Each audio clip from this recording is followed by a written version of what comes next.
Hello everyone, this is David from Automotive Press. I have a really interesting vehicle this week for review, which is a 2022 Lincoln Aviator.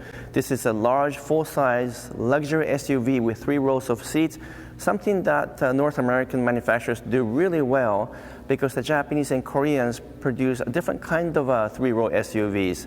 Now, it's interesting that Lincoln is going through this whole rebranding from a number of years ago in which they've adopted a different naming scheme again and moved away from alphanumeric names back to real names, in this case, Aviator. Now, people sometimes call this a kind of baby Lincoln Navigator, but that's not quite true because this is not body on the frame, it's unitized body, unlike the Navigator. But it does have a similar design theme, and in many ways, it kind of drives like a body on the frame vehicle. So let me do the full engineer's audit and review on the Lincoln, and I'll talk about the exterior quality, the interior quality, and we go for a driving review. Let's get into it.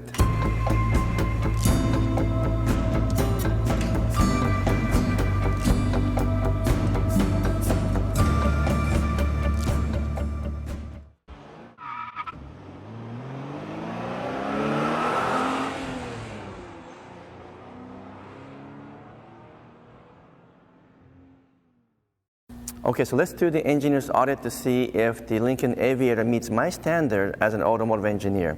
So as you know, I do my usual body alignment and body gap analysis in which I measure the width of the gap throughout the body and also check to make sure that the body aligns well, which is an indication of the overall quality. So now, an interesting thing about this Lincoln is that a lot of manufacturers are doing this now. They have kind of almost like a clamshell design of the hood. So this kind of go over the front fenders, which makes it a little harder to measure the gap because there isn't the same usual gap that you see between the hood and the front fender. So you can't really measure the gap so much here, but it looks very tight and all aligned here. But because of this design, there's a bit of an unusual thing happening, which is that the part of the hood actually sticks out a little bit beyond the and above the front door. So it looks a little bit misaligned. I think it's more of a design issue, but it's a little bit worse on the passenger side. And so that's something that you might or might not notice, but I think they could have done a little bit better job aligning the panels here. But in terms of the door to the front fender and then the front door to the rear door, it's actually quite good. It's about 4 millimeter, maybe 4.5 at its widest part, but it's aligned quite well. And if I kneel down and look at the alignment of the panels, everything looks really well done. I think as a manufacturing engineer, I'm pretty picky about these alignment things to do with the panels, but it's really well done with the Lincoln. So no issues here, but a little bit of a problem at the tailgate here on the lift back area. The gap is a little bit wider, maybe almost 5.5 millimeter. And then on this side, it's slightly misaligned. So I would give it kind of like a B to B plus quality in terms of the exterior.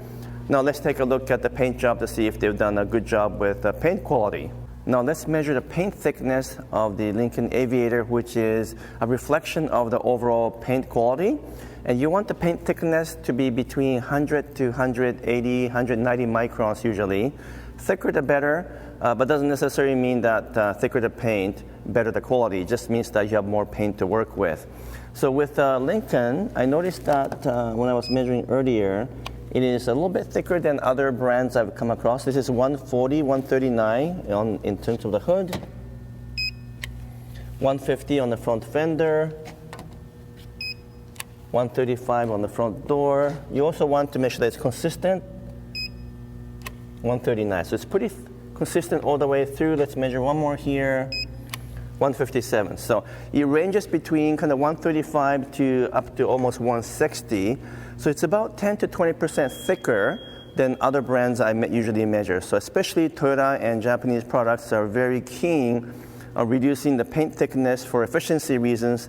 So they tend to be between 110 to 120 almost consistently. But here, the paint thickness is actually very good. It's a little bit thicker than normal paint, which is what you want for long-term durability. Now, in terms of the actual paint quality and the gloss, I always look at the clear coat and how they work with the paint underneath. and look for the excessive orange peel or pigmentation issues.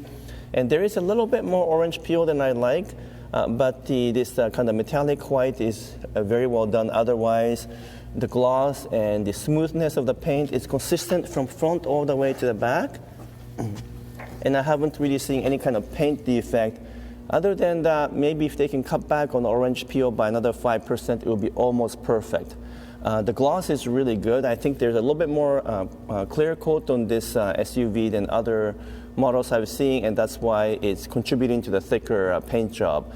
So that summarizes the paint quality, but I also want to do one more thing before I get into other details to do with this car review, which is to put my hands on the engine compartment and then start up the engine and then rev it up to 3,000 to 4,000 RPM to see if the vibration of the engine is under control and whether or not it's engineered well. So let's quickly do that. So I've now opened the hood for this Lincoln Aviator, and I'm going to start up the engine and see how the vibration is.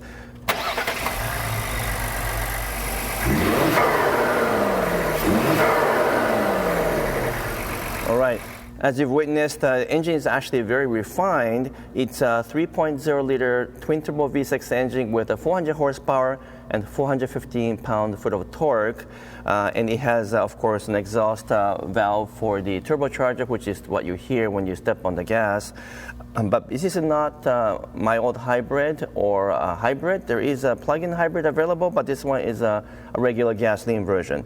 But one thing I did notice is that as you first start up the engine, there's a little bit of a minor vibration, but very smooth and refined, almost as smooth as a V8 engine. And then as we revved up to 3,000 to 4,000 RPM, honestly, there was almost no additional vibration. Just a little bit of a side vibration, which is all being taken up by the hydraulic mount or other type of mounting the system that they have.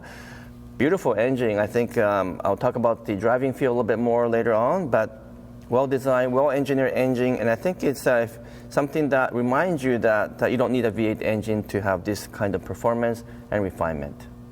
Okay, so I'm now inside the Lincoln Aviator, and I'm going to do my quick engineer's audit. So I'm looking for potential areas of rattles and squeak by doing my punch test.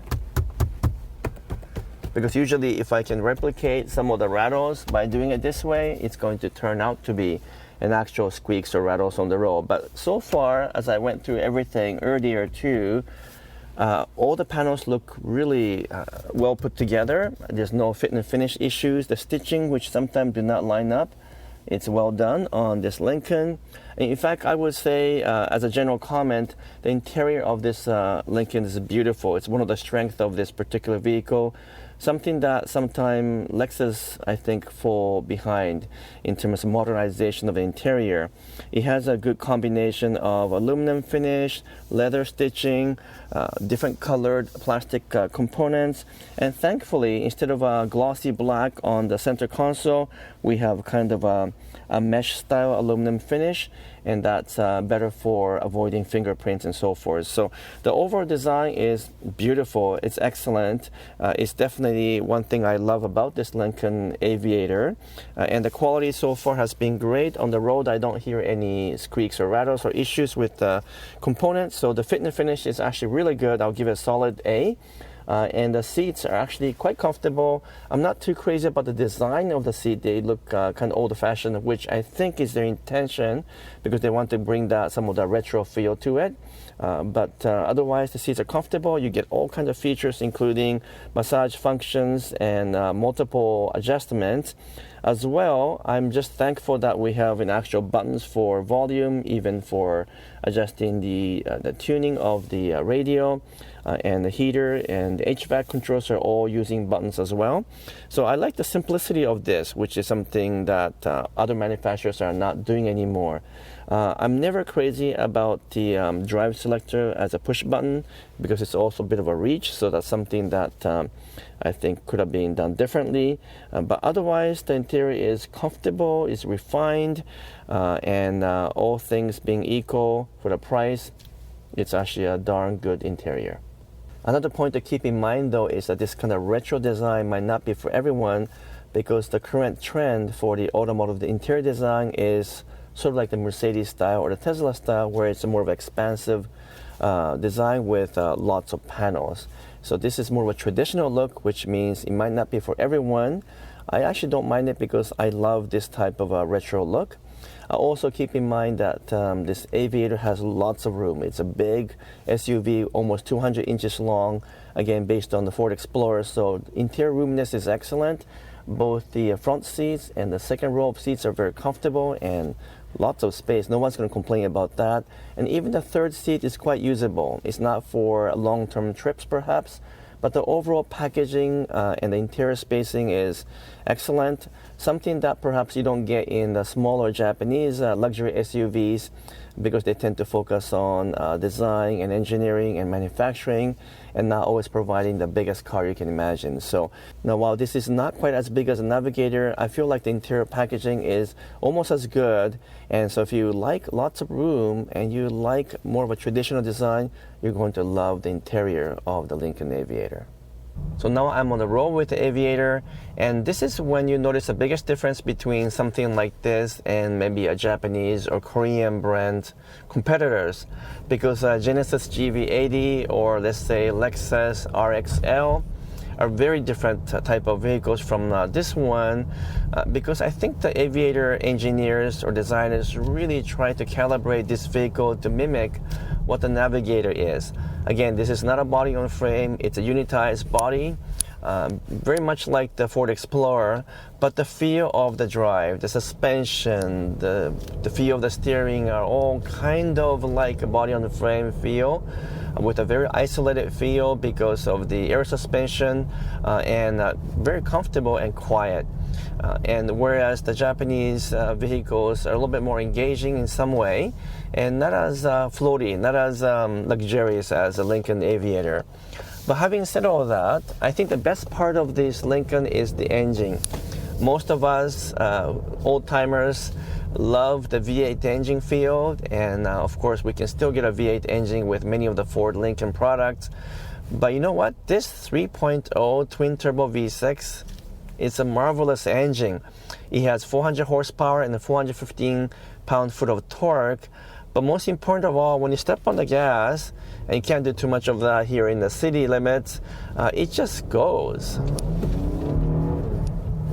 It's got a good growl, it's got a good exhaust sound, but the most important of all, it just accelerates with good energy and passion. The engine is probably the best part of this vehicle. I think you won't miss the V8 engine if you are driving this 3-liter twin-turbo V6, just because it's so well balanced and the power delivery is superb.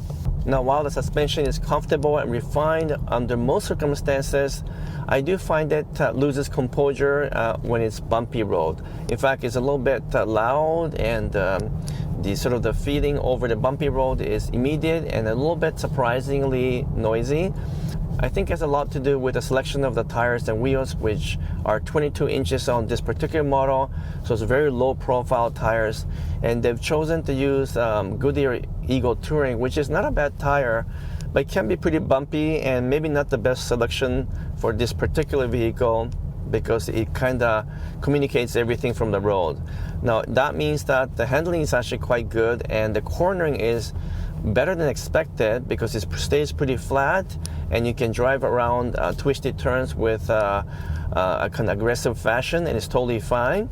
But what you give up instead is this immediate noise and feeling of the expansion joints and bumps on the road. So that part I'm not super happy about.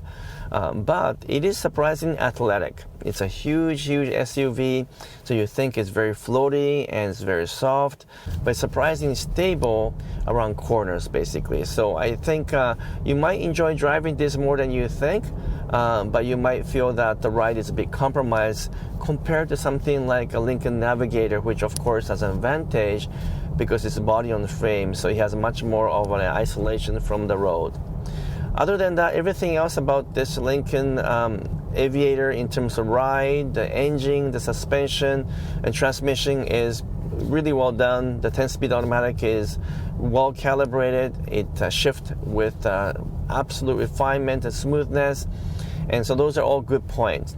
So let me begin to summarize what I really think of this Lincoln Aviator. So in conclusion, what do I think of Lincoln Aviator? Well, this isn't for everyone because this particular vehicle is big, it's traditional in terms of design, retro feel, so it's very comfortable, but people who might buy a Tesla or a Lexus or Genesis might have a different taste. This is for those people who really enjoy the traditional perspective of a luxury vehicle with a feel of something like Lincoln Navigator, but they don't want to buy something so big.